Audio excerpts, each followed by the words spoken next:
Bueno, la verdad es que es muy emocionante estar aquí con todos ustedes y me toca el privilegio de presentar al doctor Antonio Lascano, como bien dijo Laura, Toño para los amigos. Antonio Lascano Araujo es profesor emérito de la Universidad Nacional Autónoma de México, pero aquí en la FIL es un rockstar, es una estrella de rock. Cuando está en la UNAM, se dedica a la investigación y docencia sobre el origen y la evolución temprana de la vida. Cuando está aquí en la FIL, se dedica a saludar y ser muy amable con todo el mundo. Ayer vine con él a tratar de comprar un libro, nos tardamos como 5 veces más de lo normal porque todo el mundo lo detenía para saludarlo y para hablar con él. Y la verdad es fantástico que alguien que se dedica a la ciencia despierte esa empatía con la gente, lo cual suele suceder con los cantantes de rock y con los deportistas. Ha sido profesor invitado en muchísimas universidades, La Habana, la Autónoma de Madrid, de Houston, de Valencia, de Orsay, París, de California, San Diego, de la Universidad de Roma. Tiene también una serie de títulos de doctor honoris causa. Durante 8 años fue miembro del Comité Asesor de la NASA para estudios del origen y la evolución de la vida y 2 veces presidente de la International Society of the Study of the Origins of Life, siendo a la fecha el único científico latinoamericano en acceder a este puesto. Es investigador nacional nivel 3 en el SNI, y como les dije, posee varios doctorados honoris causa y quiero mencionar que en 2013 obtuvo la tercera cumbre de la evolución, le otorgó el Charles Darwin Distinguished Scientist Award y un año más tarde, en octubre de 2014, ingresó al Colegio Nacional, que como ustedes saben es el máximo honor que da México a sus intelectuales y académicos.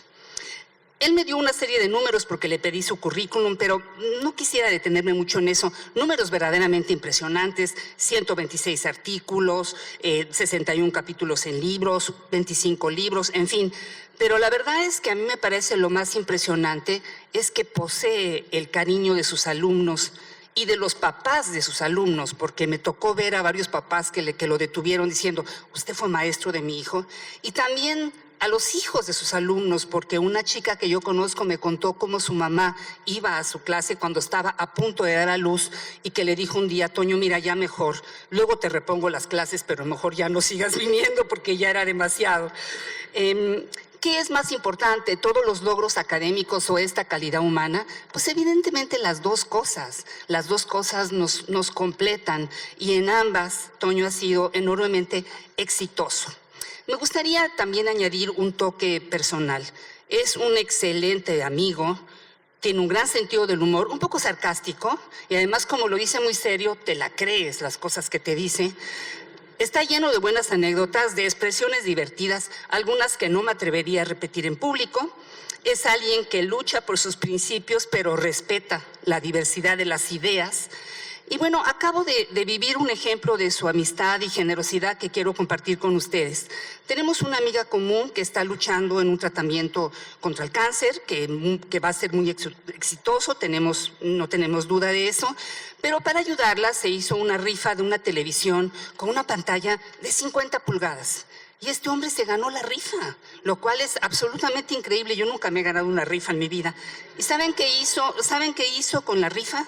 La volvió a donar, porque dijo, no, saquemos todavía un poco más, aquí está de nuevo la televisión para que una vez más compitamos en esta rifa.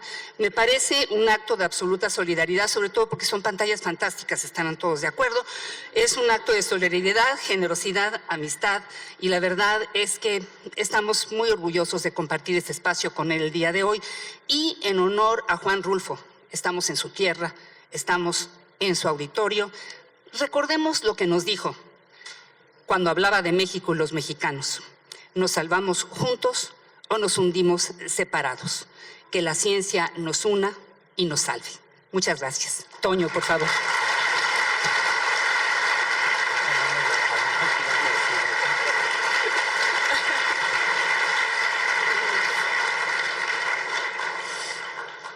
Bien, la generosidad de Julia Tagüeña es proverbial.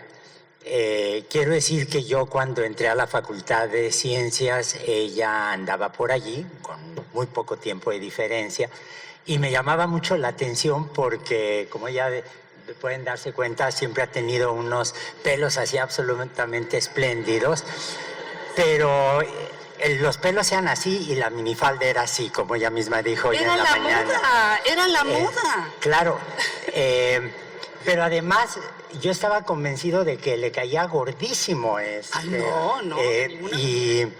Y bueno, si eso fue el caso, obviamente se acaba de reivindicar con ese texto tan generoso, y a mí no me queda más que agradecer en público el tener amigos y amigas como Julia.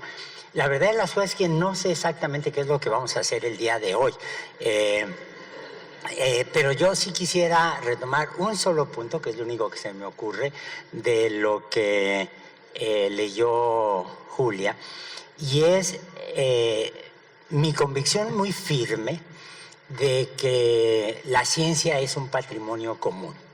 La ciencia es un patrimonio común en el sentido en que todos tenemos derecho a gozar de computadoras portátiles o de vacunas cada vez más sanas o de participar en la lucha por la preservación de la riqueza biológica de México, sino sobre todo creo que la ciencia es un patrimonio común en el sentido que todos tenemos derecho a entender cómo funciona la mente de una investigadora, de un científico, en entender el enorme privilegio que es no estar inermes emocional e intelectualmente frente a la complejidad de la naturaleza, frente a la riqueza del universo, y el entender que la divulgación de la ciencia, que es algo que Julia ha promovido mucho, que la Feria Internacional del Libro ha promovido muchísimo, que las universidades públicas se han encargado de transformar en una vocación, entender que finalmente la divulgación de la ciencia es la democratización del conocimiento. En realidad de eso se trata. Yo provengo de la biología evolutiva, en especial del origen de la vida, y cuando ustedes ven la historia tanto de la biología evolutiva como del Instituto de Astronomía, yo estuve 12 años trabajando en el Instituto de Astronomía, me di cuenta que son dos disciplinas en donde la gente tiene una enorme tradición de vocación, una enorme vocación muy desarrollada para divulgar la ciencia. Se asume no como una obligación, sino como un gozo, como un placer. Y algo que yo creo que muchos miembros de los auditorios donde uno hace divulgación de la ciencia no se dan cuenta, es que la relación es recíproca. Uno se siente obligado a explicar muy bien un fenómeno, ya sea en clase o en un acto de divulgación, pero al mismo tiempo uno se enriquece enormemente por las preguntas que el auditorio hace. Hay preguntas que ni siquiera se tienen que verbalizar. Cuando uno está de este lado del foro, uno ve las caras y ve en las caras la curiosidad, ve la chispa que se le puede despertar a un adolescente, a un joven con una pregunta, con una duda, y esos deseos de verbalizar lo que está ocurriendo, que a lo mejor no lo hacen, pero que para uno es extraordinariamente estimulante. A lo que quiero llegar es que divulgar la ciencia es finalmente un acto de democratización del conocimiento en un país donde finalmente no siempre hemos entendido que la ciencia es parte de la cultura, sino que además hay un acto muy egoísta de quienes a veces hacemos divulgación de la ciencia porque lo disfrutamos, nos enriquece internamente y finalmente es una actividad extraordinariamente gozosa. Eso es lo único que se me ocurre que les pueda yo decir. Debería escribir más, pero nunca tengo tiempo. Debería hacer más actividades que dejaran así algo, pero luego cuando uno revisa lo que escribe se siente muy arrepentido. Entonces supongo que tendré que superar eso. Pero si se dan cuenta ahora, los jóvenes han enriquecido y desarrollado formas de divulgar la ciencia que antes no existían. A mí me asusta un poco y me conmueve que cuando está uno dando clase o está uno dando una charla, los jóvenes están ya grabando con el teléfono celular. Entonces eso nos ha obligado a todos a ser mucho más cuidadosos. porque los errores se pueden perpetuar y perpetuar para toda la eternidad en realidad, ¿no? A menos que encontremos la manera de hacer un reboot del universo, cosa que suena un poco difícil. Pero eso es parte de, eso es algo, me ha obligado a mí a tener una mayor seriedad, a tener mucho cuidado con las bromas, mucho cuidado con los chistes, no porque sea políticamente correcto, ni mucho menos, creo que ahí hay mucho de hipocresía, pero sí quisiera transmitirles esto que creo que no lo estoy logrando, que hacer divulgación de la ciencia, estar frente a un auditorio y estar frente a un auditorio de jóvenes es absolutamente maravilloso. El único fracaso brutal, que a mí me sigue pareciendo que en el fondo fue muy bueno, que he tenido, fue en una conferencia que fui a dar a una cárcel en la Ciudad de México. Una amiga que desafortunadamente falleció muy pronto, María Luisa Puga, organizaba unas conferencias en hospitales, en cárceles, y eran maravillosas, eran muy conmovedoras, pero eran maravillosas. Y a mí me invitó a una cárcel en la Ciudad de México, fui, y cuando comencé dije lo que a mí me sigue pareciendo un chiste muy bueno, que era la primera vez que tenía una audiencia cautiva. Creo, yo sigo pensando que fue un chiste buenísimo, pero todos como que me gruñeron y entonces, bueno, ya tuve que cambiar la broma. Aquí no es cautivo el auditorio, pero espero que disfruten esta conversación que se nos ocurría a Julia y a mí, que podría ser más bien así, como un diálogo informal que probablemente nos va a enriquecer a nosotros dos más que a ustedes. Bueno, habíamos pensado que ustedes participaran en la conversación y que le hicieran preguntas directamente a Toño, y sobre sus preguntas él les cuente su visión, básicamente su visión de la ciencia, ¿no? Y su visión de la divulgación de la ciencia. A lo mejor tienen dudas específicas de su trabajo puntual en evolución, o tienen dudas un poco más amplias. Entonces, me parece que por ahí hay unos micrófonos, y si alguien, ¿quién se anima a levantar la mano y a preguntar? ¿Quién quiere empezar con...? ¡Ay, ahí hay una voz! Y también ahí hay otra. Entonces, si nos puedes ayudar con el micrófono. Yo creo que sí sería bueno que nos comenten quiénes son cuando preguntan, un poco para saber de dónde vienen, para un poco entender la conversación, cómo va. Entonces, por favor. Buena tarde, mi nombre es Italivi Quintana, soy profesora de literatura en bachillerato en un colegio de bachilleres del estado de Jalisco. Yo sé que su campo de especialidad es la ciencia, pero quisiera preguntarle si hay algún texto literario en el que usted haya encontrado alguna vinculación o simplemente algo bonito, ¿no? Donde exista esa convergencia entre ciencia y literatura. Gracias. En muchísimos. Mire, yo cuando era muy niño, tenía creo que 7, 8 años, algo así, de alguna manera descubrí el mundo grecolatino y me enamoré del mundo grecolatino. En el fondo sigue siendo una pasión no resuelta. Recuerdo de hecho que uno de los grandes regalos que me han hecho me lo hizo mamá cuando cumplí 11 años, que me dio mi primera versión completa de la Ilíada y la Odisea. Y a mí me impresionó mucho una parte en la que Tetis, la madre de Aquileo, va a ver al dios Hefestos, el herrero de los dioses, de alguna manera, y le pide que le haga armas nuevas para su hijo. Y Hefestos le hace un escudo, y me acuerdo que a los 11 años, muy claramente, empezó mucho antes esa fascinación, pero a los 11 años, la descripción del escudo es la descripción de cómo veían los contemporáneos de Homero el mundo.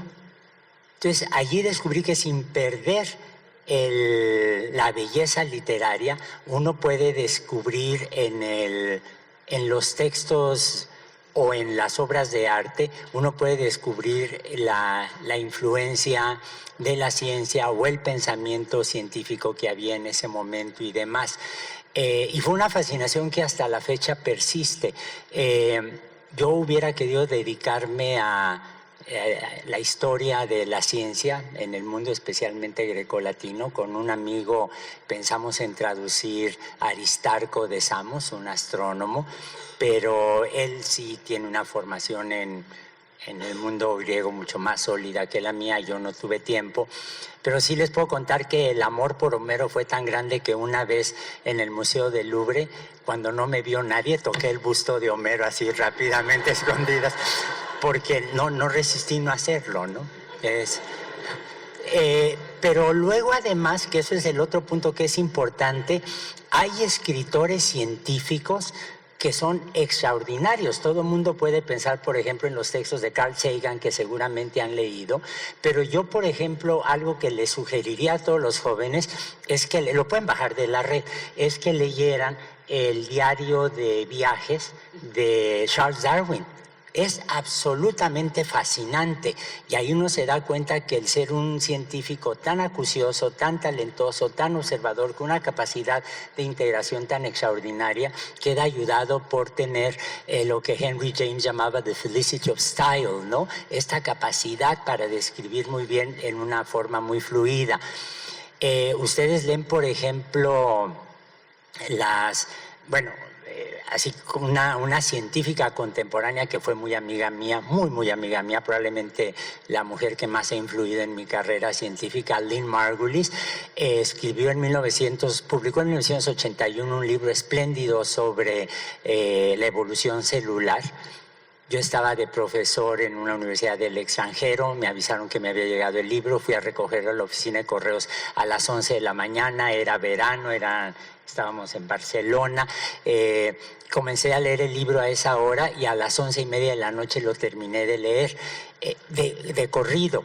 No solo por el tema, sino porque esa capacidad para transmitir de una manera bella, lógica, lo que se quiere decir es extraordinaria. Ahora, desafortunadamente, los científicos estamos acostumbrados a escribir con frases cortas, muy objetivas, que realmente no reflejan lo que hay atrás, ¿no?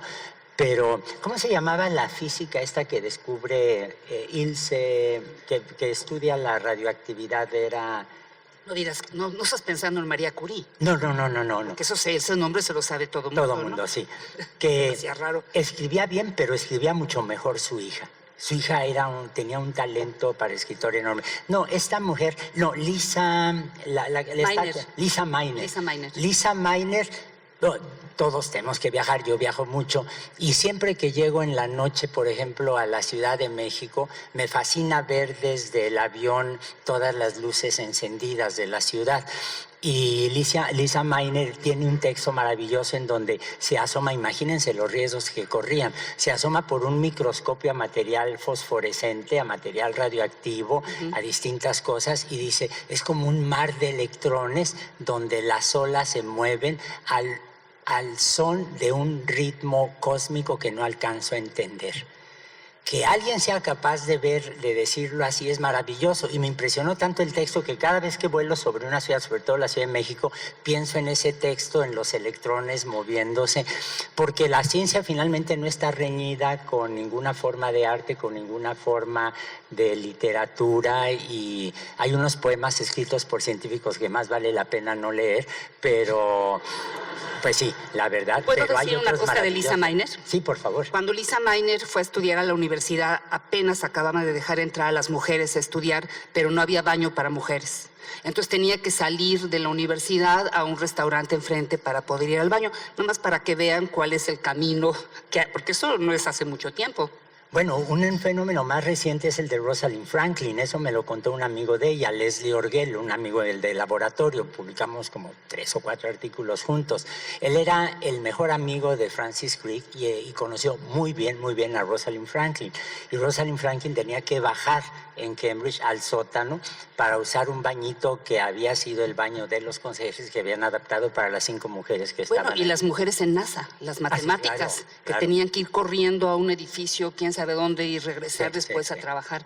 Sí, no, el camino de la mujer en la ciencia ha sido complicado, y también ha sido complicado conseguir baños adecuados. De hecho, todavía faltan.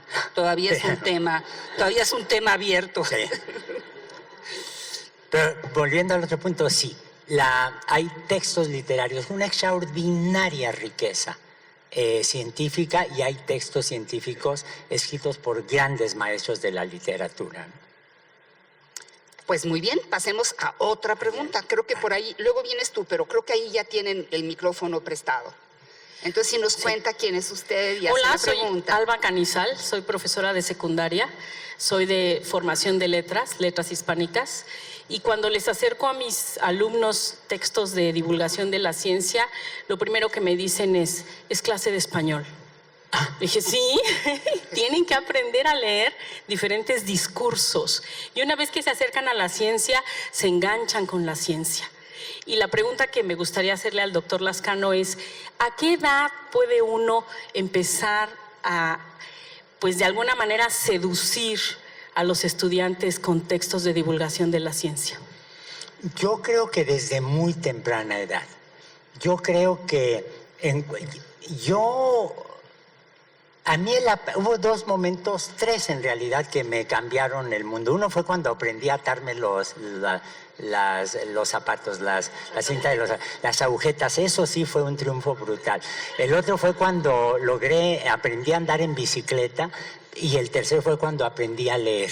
Debo decir, yo creo que me enseñaron a leer una nana que había sido una nana de mamá, o sea, era una especie de abuela adicional, o mamá, no sé bien quién me enseñó a leer, pero sí me acuerdo y la anécdota es absolutamente real, que una vez que aprendí a leer, ya me fui por mi cuenta. Yo tenía una abuela, vivíamos en Estados Unidos, mi abuela materna vivía en México, y mi primer contacto con mi abuela fue por fotos y por libros, porque me mandaba libros de regalo en español a Estados Unidos porque querían que creciéramos como niños mexicanos. Y me acuerdo que me fascinaban las películas de Tarzán.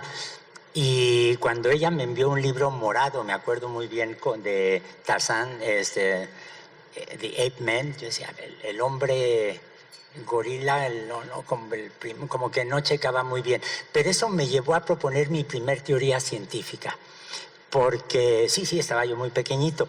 Porque en todas las películas de Tarzán se dan cuenta que siempre hay un avión que choca y se cae en el centro del África. Siempre, nunca falla.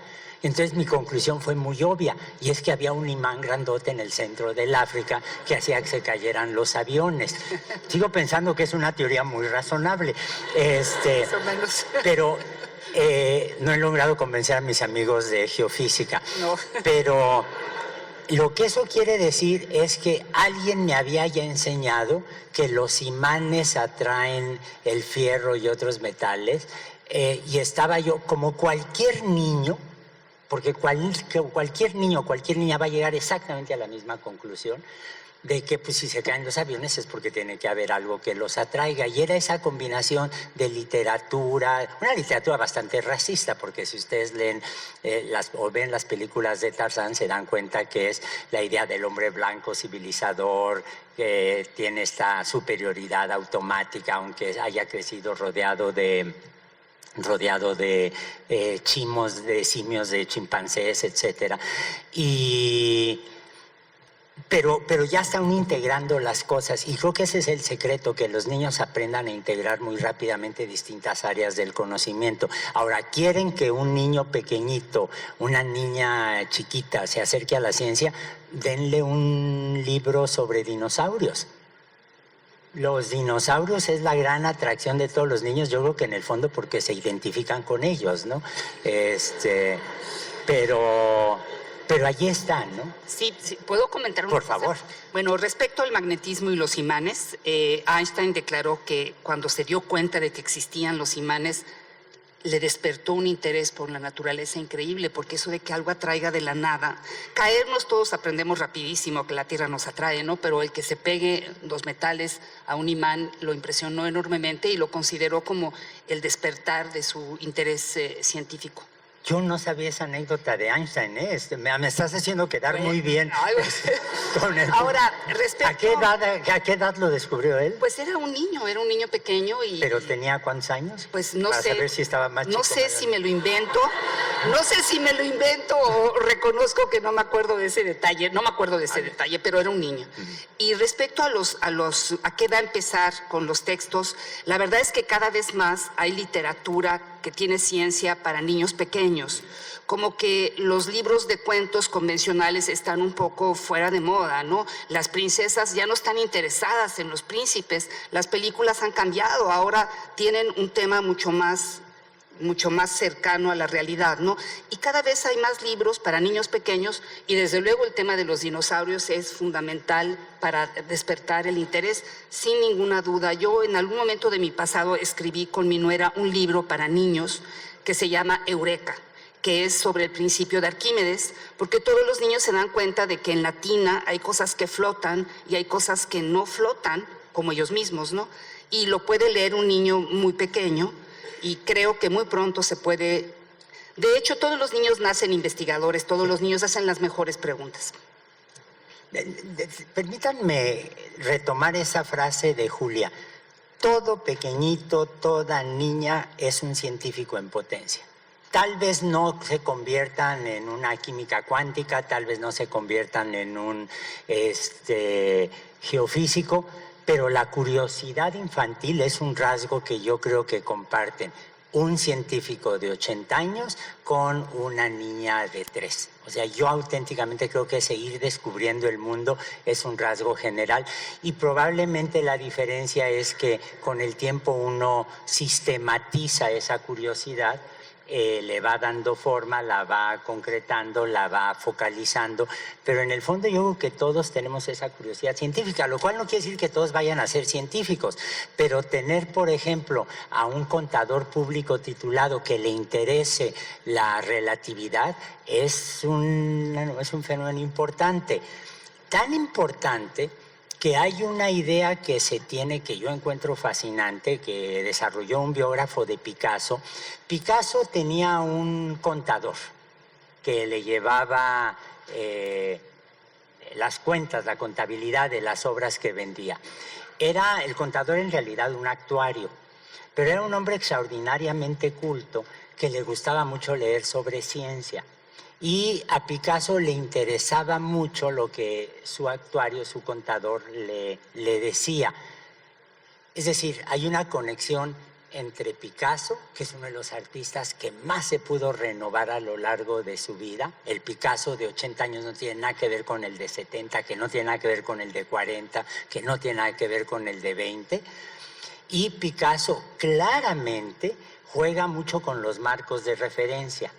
Si ustedes se fijan en su etapa cubista, pues está viendo a una mujer, estoy pensando en el retrato de Dora Maar, de su mujer, que era una mujer hermosísima, terminaron muy mal, pero bueno, eso pasaba con todas las mujeres de Picasso, una mujer talentosísima que hacía fotografía surrealista y demás, y hay un retrato muy bella donde le está viendo desde muchos ángulos en forma distinta, está cambiando el marco de referencia, y la pregunta que se han hecho muchos es si no será que allí se puede ver la influencia de la relatividad, de la cual se enteró por el señor que le llevaba las cuentas de cuántos cuadros había vendido y a quién, ¿no? Entonces son esas conexiones muy finas que andan por allí. Bueno, siguiente pregunta, creo que está por aquí, ¿no? El micrófono. Hola, buenas tardes, soy Lucero Morales, estudiante de biología de aquí de la UDG, y una pregunta que creo que, no sé, tengo mucha curiosidad. ¿Alguna práctica de campo que a usted le haya cambiado algo de ver, o sea, que pensar algo que dijera, wow, así es la realidad? No sé, porque creo que todos tenemos una experiencia en el campo que nos cambia y que nos hace esa esencia que es de cada biólogo, ¿no? Gracias. Ninguna práctica. Detestaba las salidas al campo. Detestaba las salidas al campo. Todos, y lo pueden atestiguar mis compañeros de generación, yo llevaba mis pijamas, mi talco, en Tupperware llevaba mis hotcakes y todo. Detesto las salidas al campo. Me chocan salir al campo. Lo que me gusta mucho lo que me gusta mucho, y ahora a los que son estudiantes de biología les voy a contar algo para que ahí sí se mueran de la envidia. Lo que me gusta mucho es salir con geólogos. Una vez compré un libro espléndido que se llama Ciencia desde la ventana de un avión. Y es absolutamente maravilloso porque le va enseñando a uno a reconocer los meandros, las formas de las nubes, las fracturas en el terreno que uno puede ver desde el avión. Eso me parece fascinante. Hay algo que me gustaría hacer que describiera en ese libro, pero creo que es un poco difícil. Me gustaría subirme a un avión de esos cazahuracanes, porque eso de ir viendo así luego la zona del ojo del huracán y luego otra vez, eso se me antoja muchísimo. Porque la descripción de cómo se va viendo el entorno del huracán, bueno, el interior del huracán cuando uno está atravesándolo, me parece fascinante. Eso me gusta mucho. Lo conecto siempre con salir al campo con geólogos. Los geólogos tienen una visión totalmente distinta a la que tiene otro tipo de científicos. Y ver, por ejemplo, cuando uno le indican, miren, aquí hubo una intrusión de una roca, aquí esto se movió, eso me parece absolutamente fascinante. Tengo que ir con alguna frecuencia a Cuernavaca y la carretera a Cuernavaca siempre atraviesa un cráter volcánico. Sé exactamente dónde está el cráter, sé quién fue el profesor que me lo explicó cuando estaba en el primer semestre de la carrera. Y me fascina la imagen de la Tierra así global porque se da uno cuenta que es un planeta muy activo. La otra cosa que fue extraordinaria fue todas las veces que pude salir al campo con Lynn Margulis, la autora del libro de la teoría de endosimbiosis, que probablemente fue la amiga más cercana que he tenido, una mujer absolutamente admirable desde todos puntos de vista. Y ella, lo que más le interesaba, aparte de los microbios, eran las plantas. Bueno, no es cierto. En su cartera siempre traía fotos de sus nietos, de su hijo, de sus hijos y de sus microbios favoritos. Que está bien. Y las plantas, salir con ella al campo era absolutamente maravilloso, pero son salidas de salir, se pone con su chamarra, con sus botas para no mojarse, etcétera, regresar y al bañarse y acostarse muy tarde. Salir al campo era era verdaderamente horroroso. Me despierta pesadillas hasta la fecha, ¿no? Sí, no, eso no. Noten que está contestando la verdad. Ah, sí. Creo que por ahí hay otra pregunta. Hola, ¿qué tal? Buenas tardes. Rodrigo Gómez Rizo, director de Ecología de Tapalpa, Jalisco. Tengo dos preguntas en específico y vamos a hablar un poquito de política. ¿Qué opina del enfoque social o humanista que le ha dado al CONACYT el gobierno federal, la 4T? Y la segunda pregunta es, ¿qué opina sobre la estrategia energética tan alejada del Acuerdo de París que ha adoptado la misma 4T y el poco interés por la biodiversidad? Y me refiero al poco interés por la biodiversidad, por la fractura que va a ser de las áreas naturales protegidas por el Tren Maya, y aparte por el programa de Sembrando Vida, que pues lo que fomenta es el desmonte de selva, ¿no? Prácticamente. Dos preguntas en específico. A ver, a mí me preocupa extraordinariamente dos cosas del gobierno actual, que está tan focalizado en la figura del presidente, que tiene una personalidad arrolladora, ciertamente, y que muchas de las transformaciones que estamos viendo giran en torno a cuál es su visión. Y las dos cosas que me preocupan enormemente son su antiintelectualismo. Él ha descrito a los investigadores como si fuéramos una especie de mandarines voraces empeñados en acumular dinero, privilegios, recursos, poder, cuando no corresponden a la realidad. Él dice, por ejemplo, que los científicos, los investigadores no deberían estar tanto tiempo en sus cubículos sino salir a la realidad. Una cosa es que yo deteste en lo personal salir al campo y otra cosa es que esa sea una actitud compartida por mis amigos de antropología, de biología, de geología, de oceanografía. Pero el punto aquí grave es la actitud antiintelectual. Yo creo que la cultura es uno de los grandes patrimonios individuales y colectivos, y cuando un político con tanta presencia lo dice de esa manera, nos acercamos peligrosamente desde el punto de vista cultural a una visión monocromática de lo que debe ser el mundo contemporáneo. Entonces, allí eso me preocupa muchísimo y eso explica en parte lo de la primer pregunta. Voy a elaborar un poquito más, si me permite. Cuando se eligió, es un decir, cuando se designó a la presidenta actual de la Comisión de Derechos Humanos, cuya madre conozco, tuve el privilegio de conocer hace tiempo y respeto enormemente, el presidente soltó una serie de frases que son alarmantes. Dijo que a él no le interesaba gente que se hubiera doctorado en Harvard, que a él no le interesaba gente que hubieran leído los libros, sino que quería gente que tuviera la experiencia de sufrir la represión para dirigir la Comisión Nacional de Derechos Humanos. Tengo un amigo brillantísimo, un colega que estudió en Harvard y cuando escuchó eso se sintió ofendido, porque él estudió en Harvard con una beca del CONACYT.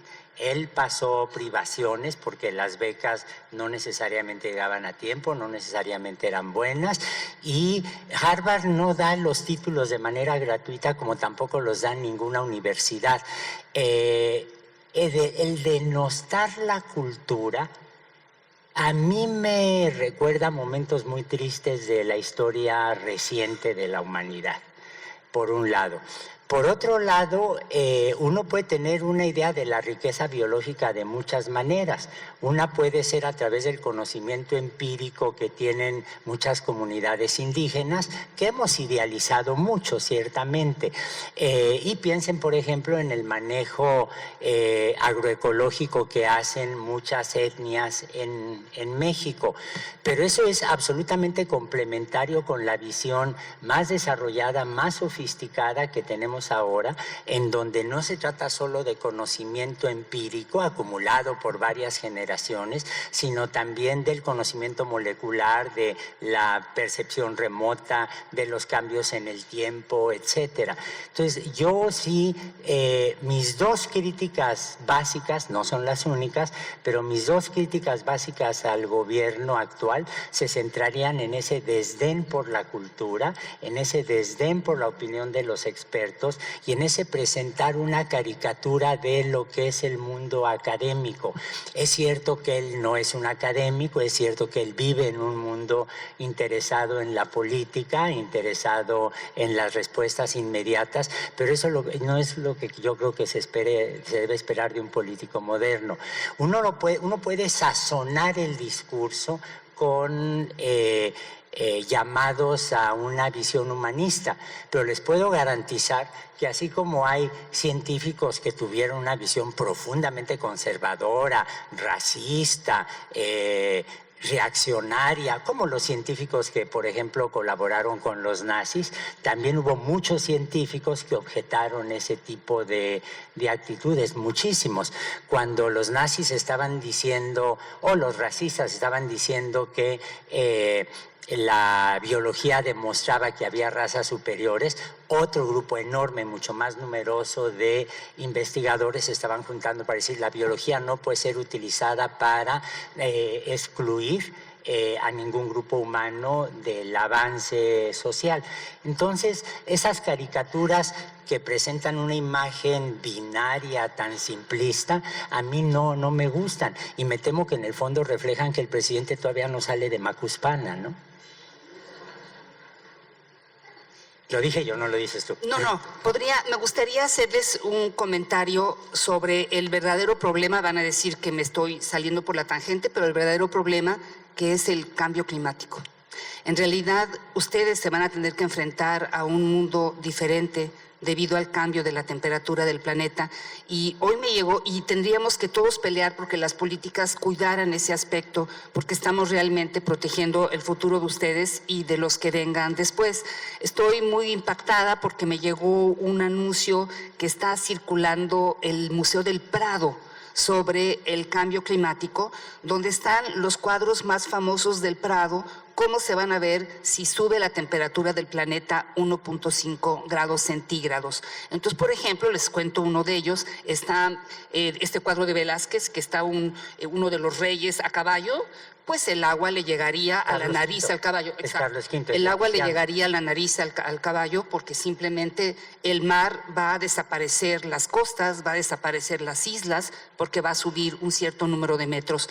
Entonces, no es que yo quiera ser alarmista, pero sí creo que igual nos estamos discutiendo pequeñeces cuando en realidad los seres humanos tenemos enfrente un reto enorme, que desde luego tiene que ver con políticas de energía, con toda una serie de cosas donde tendríamos todos que participar activamente para cuidar el futuro de la humanidad. Ese es realmente el gran reto que tenemos y por supuesto que hay mucha gente en el gobierno que lo entiende así. Tenemos el INEC, tenemos diferentes organizaciones que están luchando por la protección frente al cambio climático, pero de verdad creo que es ahí donde tendríamos que enfocar mucho de nuestro esfuerzo, porque sí, el problema que viene es muy serio. Sí, gracias. Sí. A ver, ¿dónde quedó el micrófono? Por ahí tenemos otra pregunta. ¿Tú lo tienes? Si lo puedes llevar, por favor, muchísimas gracias. ¿Con cuál vamos a empezar? A ver, empezamos con el de aquí del centro y luego pasamos al lado. Por favor, sí. ¿Soy yo? Sí. ¿Cómo? Estimado Ahorita Antonio, viene para acá el micrófono. Estimado Antonio, buenas tardes. Te hago extensivo un saludo especial de tu familia en la Ciudad de México. Ah, A mutuo propio, mi esposo y yo te saludamos, te damos la bienvenida.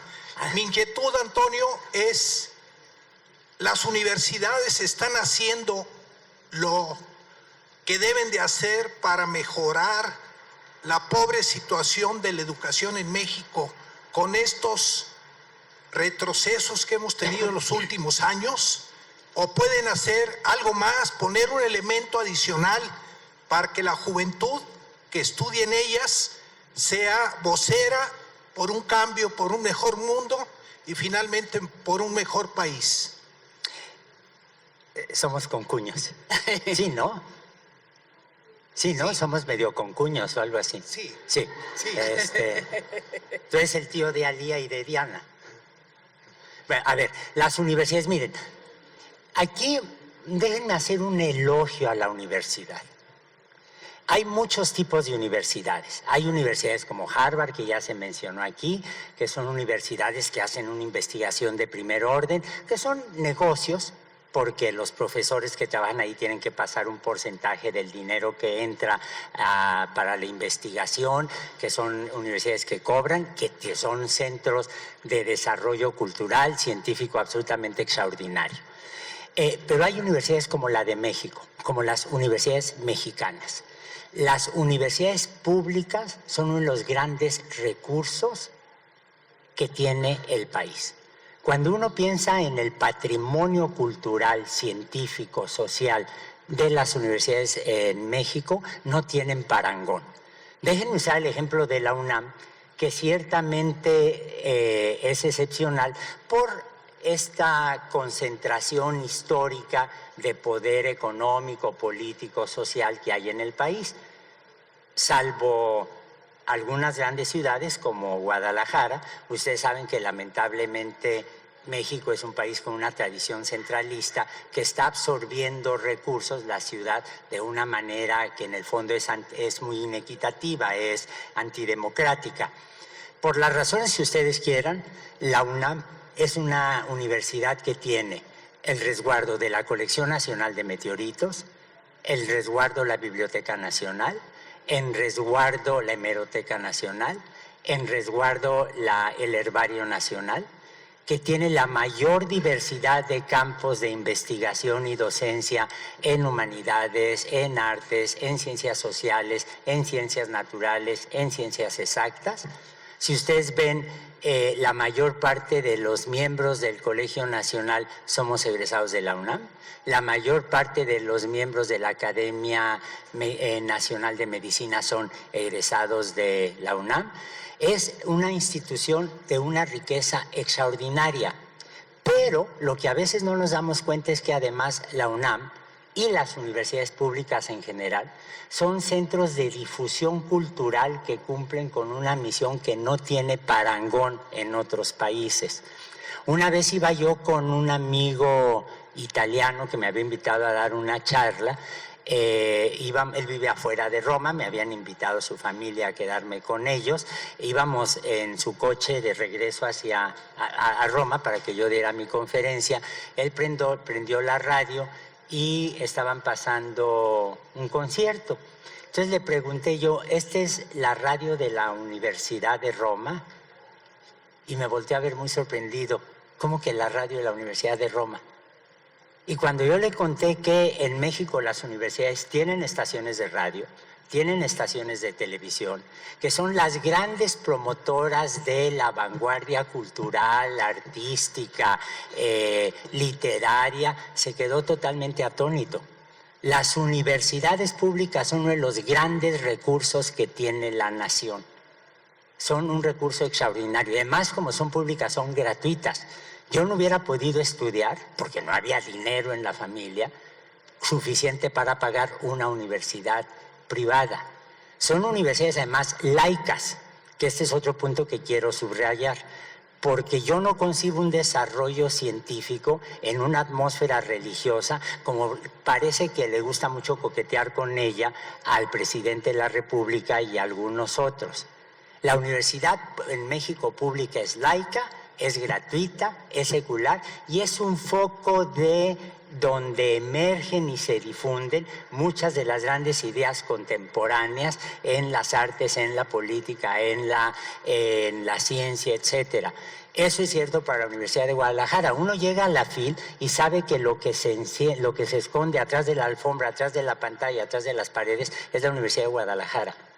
En ese sentido, las universidades hacen una labor extraordinaria. ¿Cuál es el riesgo que tienen las universidades? El convertirse en un botín político para distintos sectores. Uno, y el no tener recursos suficientes. Un país nunca está invirtiendo de más en la educación pública, y eso incluye a las universidades.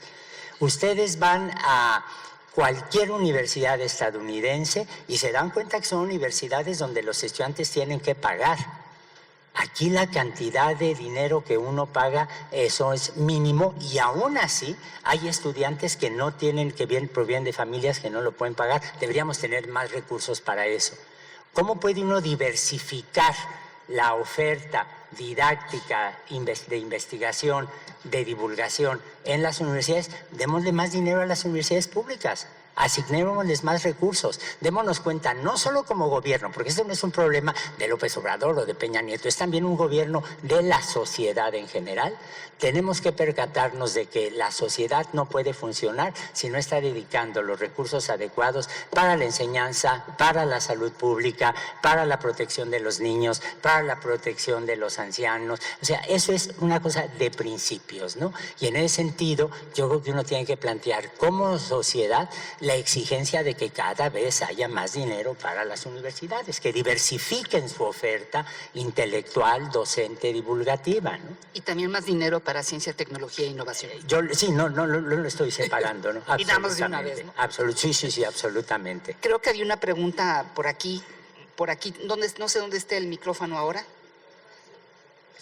A ver. Listo. Muy bien. Buenas tardes. Mi Adelante. nombre es Diego, soy biólogo de la Universidad de Guadalajara, bueno, estudiante.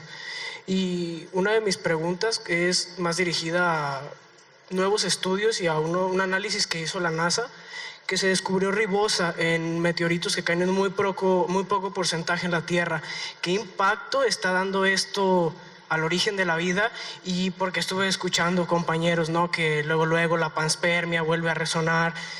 ¿Qué podía usted decirnos acerca de estos descubrimientos y qué importancia le daría la panspermia en este caso, ¿no? A ver,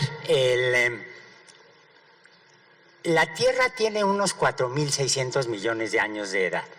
Las formas más antiguas de vida o las evidencias más antiguas de vida que tenemos en el planeta indican que probablemente hace unos 3.500 millones de años ya había una biosfera extraordinariamente diversificada. Había muchos tipos de microorganismos. Eso quiere decir que la vida tiene que haber aparecido antes. Eso quiere decir que para entender cómo era la Tierra cuando apareció la vida, tengo que apelar a lo que me dicen los planetólogos, a lo que me dicen los astrónomos.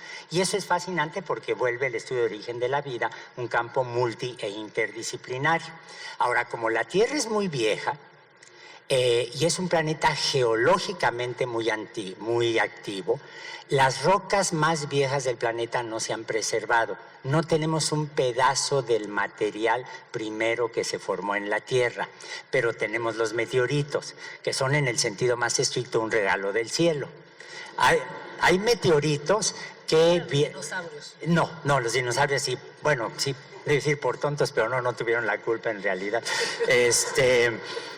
Hay meteoritos que vienen de Marte. Hay uno famosísimo que cayó en 1919 en Egipto, a las 6 de la tarde.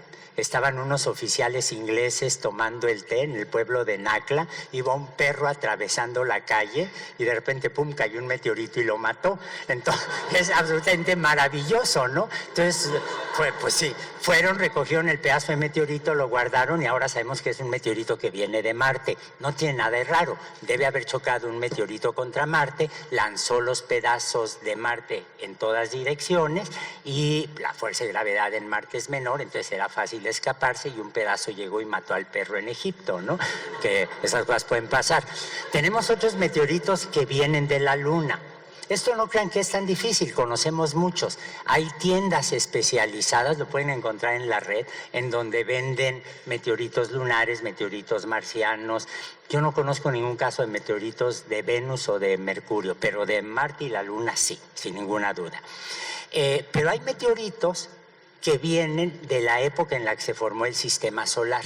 Entonces, cuando yo tengo un meteorito, tengo en el sentido más estricto un fósil geológico, geoquímico, geofísico del material del cual se formó el sistema solar y del cual se formó la Tierra en particular. Entonces los meteoritos para nosotros son valiosísimos, son más valiosos que un coche ultramoderno que salga en el mercado mañana, no tienen precio, son tan valiosos que no tienen precio. Los meteoritos se pueden dividir en 3 grandes grupos. Hay meteoritos metálicos, que son menos raros de lo que la gente cree, los que están, por ejemplo, en el vestíbulo del Palacio de Minería, que son de la UNAM. Hay meteoritos metálicos que venden como anillos, como pisapapeles, como mancuernillas, etcétera. Y hay meteoritos pétreos, meteoritos que son como piedras.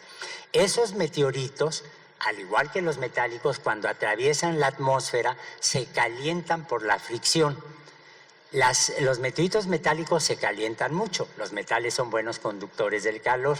Los meteoritos pétreos no se calientan, son como una especie de bolillo, creo que aquí les dicen virotes o pan francés, ¿no? Algo así, que se queman en la parte externa. Pero así como el pan es un mal conductor del calor, un meteorito pétreo es un mal conductor del calor. Salgan ustedes aquí de la feria y ponen la mano en la barda de piedra que está allá afuera y notan que está todavía caliente. Ponen la mano en un poste metálico y notarán que está frío. Ha perdido el calor más rápidamente. Como son malos conductores del calor, se quema la parte externa del meteorito, se funde, pero la parte interna no. Analiza uno esa parte interna del meteorito y entonces nos encontramos, si son pétreos y son carbonáceos, que en un meteorito de 4.600 millones de años de edad encontramos aminoácidos, encontramos algo de purinas, que son parte de las bases del DNA, del RNA, encontramos hidrocarburos, ácidos carboxílicos, los iniciados de aquí, que están todos sentados por allá, encontramos ácidos dicarboxílicos del ciclo de Krebs, Tenemos pruebas químicas de que son de origen extraterrestre, de varios tipos, pero estamos seguros. Y en 1974, lo publicó un amigo de la NASA que se llama George Cooper, que es una persona espléndida, descubrió que había ribosa, ribotil, varios compuestos derivados de la ribosa, que es un azúcar de 5 carbonos que está en el RNA. Eso nos llamó mucho la atención a todos. Él es un químico extraordinario y nos dio mucho gusto. Unos amigos franceses irradiaron hielos en el laboratorio, hielos que simulan la composición química del polvo y del material interestelar, y descubrieron que se formaba ribosa. No desoxirribosa, que es el azúcar del DNA, sino ribosa. Y luego, un grupo que conozco muy bien, hemos publicado cosas juntos, con Jason Dworkin y Danny Glavin, que están en la NASA, analizaron el meteorito, otra muestra de otros meteoritos, y encontraron ribosa. Es decir, volvieron a confirmar la presencia de el azúcar del RNA en los meteoritos de hace 4.600 millones de años, de un lugar donde no hay seres vivos. Es decir, componentes de los ácidos nucleicos se pueden formar o se formaron cuando la Tierra se estaba formando en condiciones que excluyen por completo la posibilidad de actividad biológica. Bueno, los meteoritos caen sobre distintos cuerpos. Miren, en una de sus primeras declaraciones que a mí me sorprendió mucho, primero la doctora Álvarez Bulla y después el doctor Víctor Toledo dijeron que había disciplinas, logros científicos inútiles como la exploración de otros planetas. Es un absurdo absoluto lo que dijeron, porque ¿saben cuál es el planeta del cual sabemos más gracias a la exploración espacial? La Tierra. Porque puedo ver a la Tierra desde fuera, porque puedo comparar la Tierra con Marte, con la Luna, con Saturno, y puedo entender las diferencias. En ciencia lo que es fundamental es poder hacer comparaciones. Si ustedes recuerdan las fotos, y todos la han visto, todos, hasta los más aplaudidos del auditorio, y eso nos incluye a ti y a mí, hemos visto las fotos de los cuerpos del sistema solar que vienen de la NASA. ¿Qué es lo que siempre ven? Cráteres en la Luna, cráteres en Mercurio, cráteres en Marte, cráteres en las lunas de Júpiter, cráteres en las lunas de Saturno. No vemos cráteres en Júpiter y en Saturno porque tienen una atmósfera gaseosa, entonces si cae algo se lo chupa y ya no lo vimos. Ni siquiera hay una superficie sólida en esos cuerpos, ¿no? Pero en todos los demás vemos cráteres. ¿Qué provocan esos cráteres?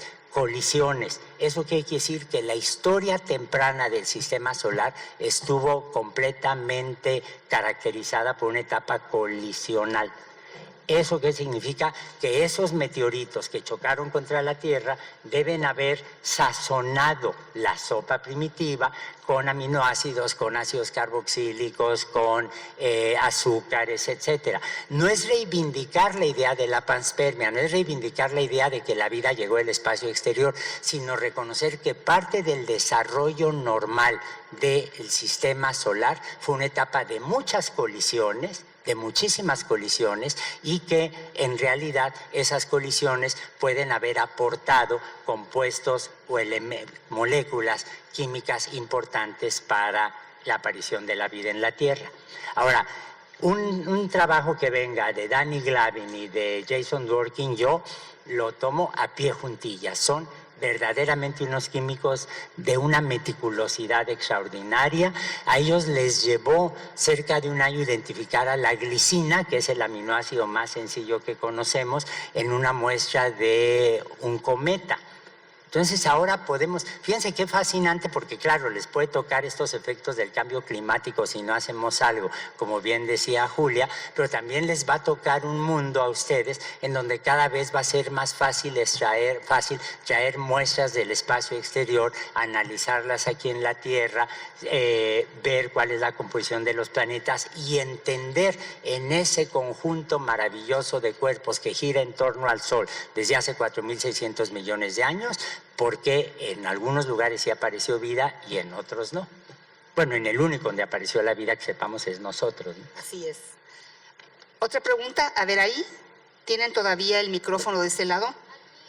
Bueno, no sé dónde quedó el micrófono. Lo tienes tú. Perfecto. Nos preguntas entonces, le preguntas al doctor Lascano, por favor.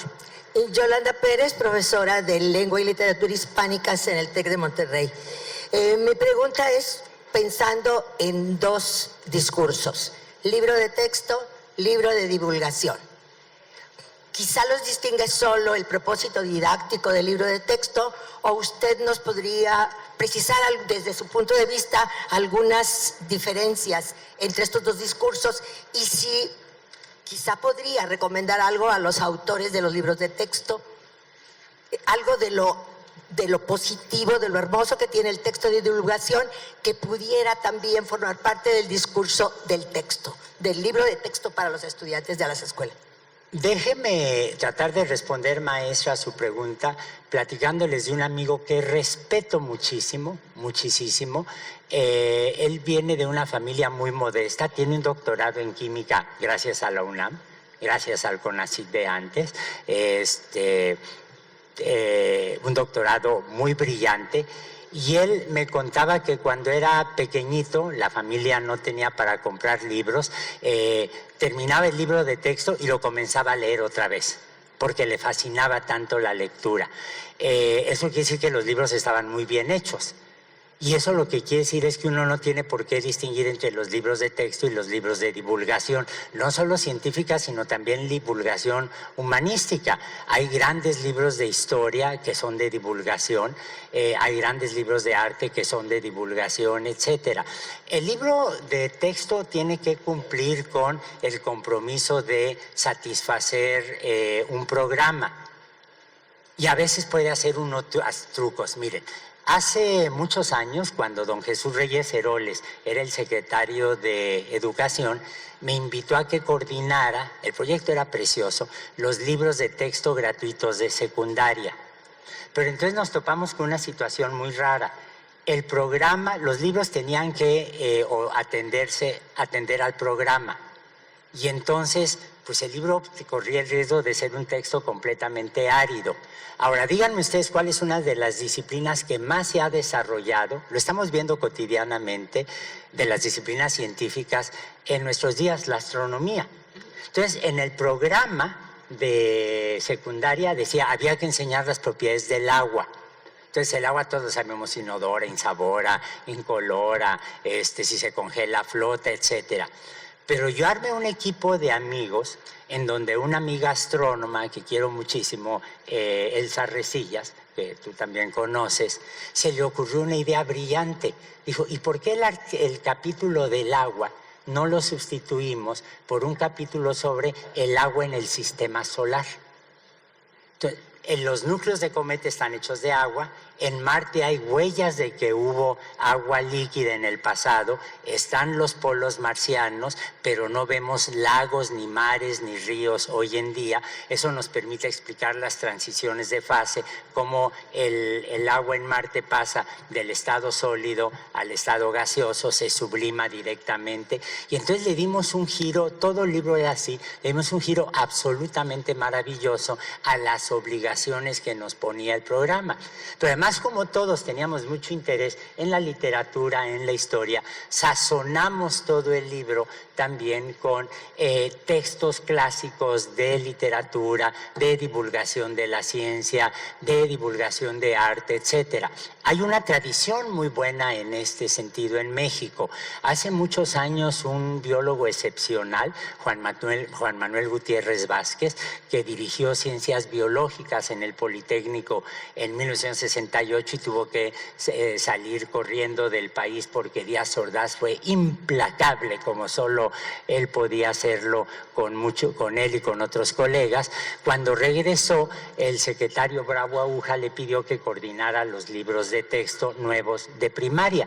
Y entonces Juan Manuel Gutiérrez Vázquez hizo dos cosas que yo siempre he respetado y agradecido. Uno, nos contactó a una serie de científicos jóvenes, muy jóvenes, tan joven que yo no había terminado, bueno, no terminaba la carrera porque siempre retrasé todo el terminar la carrera, fui verdaderamente, pero a Katy Esther, a Pilo González Casanova, a mí mismo. Y entonces hicimos un libro con experimentos, con ideas nuevas y todo decorado con fotografías excepcionales. México es un país de grandes fotógrafos.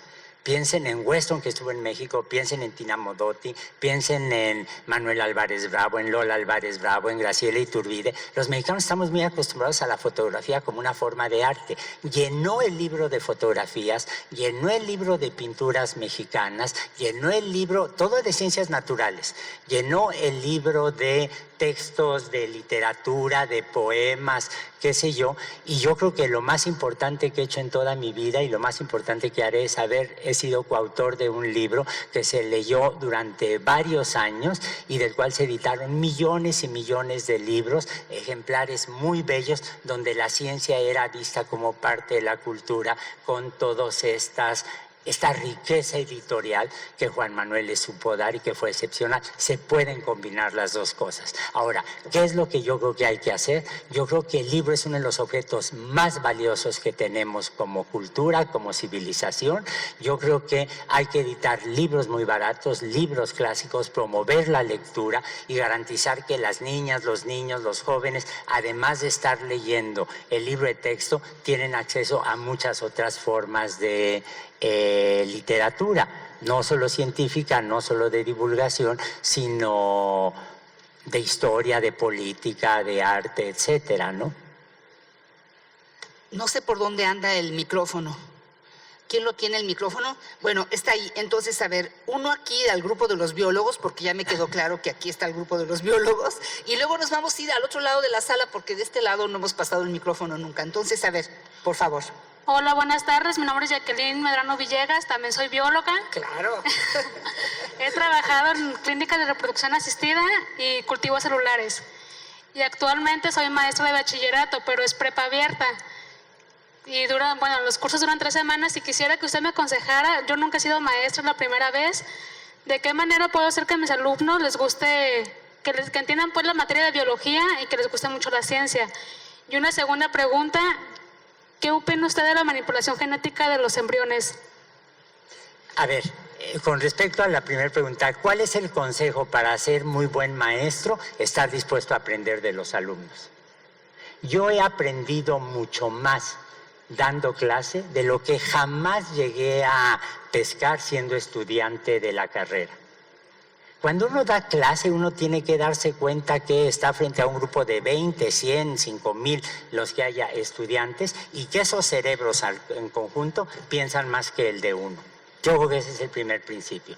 El segundo principio es, ¿qué es lo que les interesa a los jóvenes cuando están en el bachillerato? Bueno, todos tienen una curiosidad natural, pero cuando uno está en el bachillerato, yo creo que una de las desventajas y de las ventajas que tiene es que no sabe qué es lo que quiere hacer. Yo siempre supe que quise ser científico. Un día, solamente un día, en la mañana dije, ¿y si estudio para derecho, para abogado? Y en la noche dije, no, ni soñando. O sea, siempre supe que quería ser científico, pero no sabía muy bien si quería ser astrónomo o químico o algo así, y al final me metí a biología. No me gustó tanto como me enseñaban biología, excepto por este maestro de geología maravilloso que tuve, don Héctor Ocho Terena, y entonces empecé a tomar clases en filosofía o con mis amigos de física y qué sé yo. Pero eso es normal. Yo creo que a uno le interesan muchas cosas y reconocer esa diversidad de intereses, yo creo que a uno le ayuda para entender la plasticidad, la frescura de las mentes jóvenes, ¿no? Entonces yo creo que ese es un primer consejo importante. Ahora, ¿qué opino de la manipulación genética de los embriones? A ver, nos guste o no, las ciencias de la vida se están desarrollando a un ritmo tal que le están planteando retos a los aparatos legales, económicos, sociales, éticos, filosóficos, que son retos completamente inéditos, que no existían previamente. Aquí en Guadalajara, hace varios años, hubo un caso que a mí me impresionó muchísimo, porque aquí le reimplantaron a una mujer estadounidense un cigoto que se había fecundado con el esperma del marido, que tenía las mitocondrias que venían de otra señora más. Es decir, en Guadalajara se hizo un experimento en donde nació un niño o una niña, no sé, un producto. Se oye feo decir que un bebé es un producto, pero nace un bebecito, que tenía 3 progenitores. Un papá, una mamá del núcleo y otra mamá de las mitocondrias. ¿Por qué se hizo en Guadalajara? A ver, no porque el aparato científico, el sistema científico de Guadalajara sea muy deslumbrante. No, ocurrió por una razón sencilla, porque no hay una legislación en México que proteja los derechos de las 2 mamás, del papá, del niño y cuáles son las reglas éticas que hay que obedecer. Se dan cuenta que hubo una mujer que donó sus mitocondrias, entonces que es media mamá o no es mamá, cuáles son los derechos y la responsabilidad. Para mí fue un caso clarísimo de abuso en el marco de un vacío legal de los derechos de esa mujer. Clarísimo. Pero también es una demostración de los vacíos legales que tenemos en una época en que está avanzando las ciencias de la vida con una rapidez que nos plantea retos que no existían previamente. Hace 5 días pudimos acceder ya en público, todo el mundo lo puede hacer, metiéndose a la red, al reporte del investigador chino que usó la técnica de CRISPR para jugar con el genoma de 2 gemelitas chinas con la idea totalmente sin sustento de que podía inducir mutaciones que las protegieran contra una infección por el virus del SIDA. ¿Por qué se hizo ese experimento? Uno, porque este hombre violó todas las reglas éticas, absolutamente todas las reglas éticas que se usan en medicina, en la investigación biológica, porque en China hay vacíos legales al respecto. El papá de las niñas es VIH positivo y no lo podía manifestar en público porque hay un problema en todo el planeta en donde si vemos que alguien que está sentado a mi lado es VIH positivo o positivo, me pongo nervioso. Esa es una realidad, o sea, porque hay un problema de discriminación. El experimento se hizo a escondidas de las autoridades. Y lo más terrible del todo es que sabemos cómo prevenir que una bebé cuando crezca se infecte por VIH, sexo seguro. Entonces, ¿se dan ustedes cuenta que allí hubo una serie de vacíos legales que arriesgaron la vida de esas? Creo que son 2 gemelitas, estoy casi seguro. Una se llama Nana y otra Lulu, una cosa así. Puede estar confundido, pero estoy casi seguro al respecto. Porque además parece que lo que este hombre hizo fue crear quimeras genéticas. Hay un fenómeno que ocurre en biología. Si lo ven, es muy visible en la cara a veces, en las manos. Y es gente que tiene pedazos de piel de distinto color. Porque seguramente hubo un intercambio entre 2 o más embriones, fetos, en fin, esas cosas pasan, se llaman quimeras.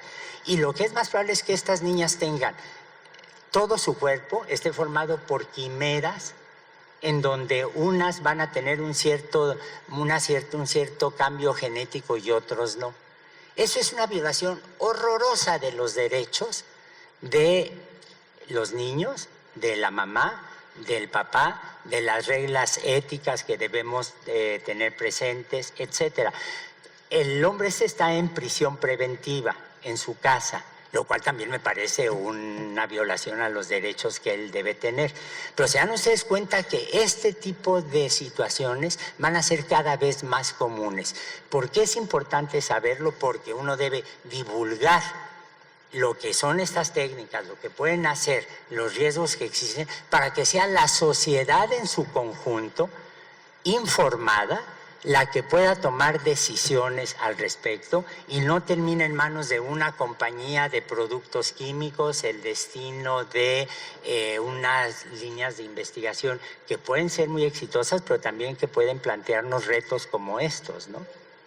Ya ves, como leyes sí es muy importante, hay que estudiar leyes también. Sí, pero yo sé del código genético, no del código civil. Está bien. Muy bien. Bueno, a ver, pregunta de este lado, porque de este lado no ha habido, no sé dónde quedó el micrófono, ¿dónde lo traen? ¿Por dónde anda? Acá. Ah, ya. Perfecto, muy bien. Buenas listo. tardes, Luis Santana, soy biólogo de la Autónoma de Baja California. Nos conocimos casi como unos 6 años en el CEARTE, no sé si se acuerda, en una presentación que dio de exoplanetas. Y bueno, fui alumno de un gran colega suyo, el doctor Roberto Vázquez, de la UNAM. Y pues me gustaría saber cuál es su posición ante la astrobiología, porque tengo entendido que no le gusta el término. A ver, la NASA tiene como misión, desde que se fundó en 1958, entre otras cosas, el estudio del origen, la evolución y distribución de la vida en el universo. Sin la NASA no tendríamos un campo de origen de la vida tan floreciente como el que hay ahora. Eso es una realidad y todos lo reconocemos gustosos y con gratitud. Pero la NASA es una entidad dedicada sobre todo a promover la exploración del espacio. Entonces la NASA tenía el programa de biología en el espacio, el programa del hombre en el espacio, que era básicamente fisiología humana, el programa de exobiología, que era el que daba dinero para origen de la vida. La NASA se fue haciendo cada vez más complicada y hace como unos 20 años, 25 años, Danny Golding, que era el director de la NASA, dijo, a ver, ya basta, vamos a juntar todos estos distintos programas en uno solo que se llame astrobiología. Y entonces surgió y fue durante mucho tiempo un programa de distribución de recursos para investigadores que solicitaban apoyo. Pero se les ocurrieron 2 cosas que me parece que fueron desafortunadas. Uno, lo empezaron a vender como si fuera una ciencia nueva, cuando en realidad no era más que un programa de distribución de recursos muy adecuado para Estados Unidos. Y 2, se les ocurrió que, ya que era una ciencia nueva, promovámosla en otras partes de la Tierra. Y entonces, miren, Octavio Paz decía que abajo de la piel de un americano siempre hay un vaquero, un empresario y un predicador. Y eso se vio mucho con mis amigos de la NASA. Empezaron a convertirse en profetas de una nueva religión que era la astrobiología. Entonces, a mí eso me preocupó mucho porque la NASA transformó el programa de estos programas ahora unidos en un programa de, fíjense qué terrible, el origen, la distribución, evolución y futuro de la vida en el universo. Los biólogos somos como los economistas, como los historiadores. Podemos explicar el pasado, pero no predecir el futuro. A mí me gusta decir que los biólogos somos como el ave Gophus, de la que cuenta Borges, que vuela viendo hacia atrás porque no le interesa ver hacia dónde va, sino de dónde vino. Así somos los biólogos evolutivos. Entonces, que alguien hable del destino es un absurdo en términos históricos, en términos evolutivos. Pero la NASA empezó a dar dinero. Yo fui de los comités que distribuían y que evaluaban los proyectos de evaluación de pares, que es tan importante en ciencia, y recuerdo que me tocó ver muchísimos proyectos de conversos, gente que antes metía proyectos para estudiar las poblaciones microbianas del desagüe de San Francisco. Hubo un proyecto así, me acuerdo perfectamente bien, y luego se convirtió en un proyecto para estudiar extremófilos en ambientes anaerobios y su posible existencia en otros planetas.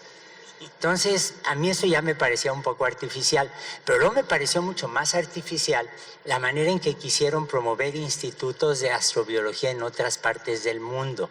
En Estados Unidos, la astrobiología... En Estados Unidos la astrobiología tiene mucho sentido porque ha servido para promover la enseñanza de la evolución. cosa que es magnífico en Estados Unidos, para promover la investigación en evolución.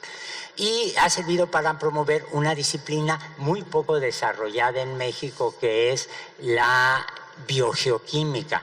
Todos ustedes saben lo que es una proteína, pero ¿cuántos de aquí se han puesto a pensar por qué las proteínas necesitan magnesio como cofactor? Bueno, si ven la posición del magnesio en la tabla periódica, uno se da cuenta, pues tiene 2 más de valencia, acerca el sustrato al sitio activo, qué sé yo, y eso lo ha promovido mucho la astrobiología, qué bueno. Pero en México hacer un programa de astrobiología me parece innecesario y los excesos han sido terribles. Por ejemplo, en Brasil, que tiene o tenía uno de los mejores programas de docencia en ciencias naturales, me tocó escuchar en un congreso, creo que a ti te tocó también, Eduardo, escucharlo, que llegaron gente de la NASA y dijeron, ¿saben qué? De hoy en adelante, no más física, no más química, no más matemáticas, no más geología, no. Ahora va a haber astrobiología 1, astrobiología 2, astrobiología 3, astrobiología 4. Entonces, estaban ignorando las diferencias epistemológicas que hay entre distintas disciplinas. Entonces dije, esto no va por buen camino. Entonces por eso digo, yo no soy astrobiólogo, no me creo la astrobiología. Y en realidad la historia me ha reivindicado, porque el Instituto de la NASA de Astrobiología dejó de existir, igual, también así, por un plumazo, no los programas de distribución de dinero, pero dejó de existir hace un año a lo sumo, una cosa así. Ahora, para concluir, porque nos queda... Es para concluir, sí. Unas palabras para concluir. ¿Qué es lo que pasa con la astrobiología y la exobiología? Miren, la idea de que hay vida en otras partes del universo es fascinante, pero la astrobiología es como la teología. No ha demostrado que lo que quiere estudiar de veras existe. Muchas gracias.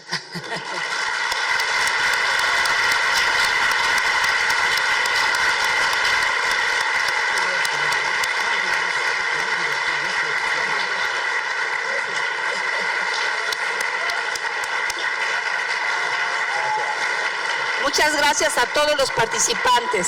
Gracias a todos.